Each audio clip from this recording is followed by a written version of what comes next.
Hi, how you doing? I'm Jordan from Northstar Kia, and have you seen the space of this brand new EV9? The EV9 is the first third-row EV in Kia's lineup, and it's actually 0.3 inches longer than the Telluride. Behind the third row of the EV9, you get about 20.2 cubic feet. Behind the second row, 43.5, and with all seats folded down, 81.7 cubic feet of space. Wow.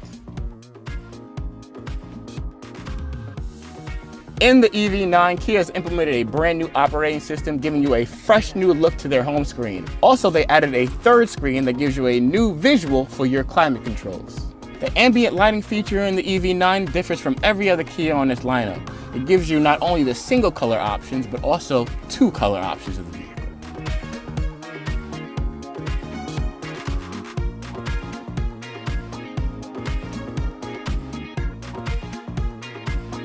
If you'd like to know more about the EV9, come to Northstar Kia and see me, Jordan.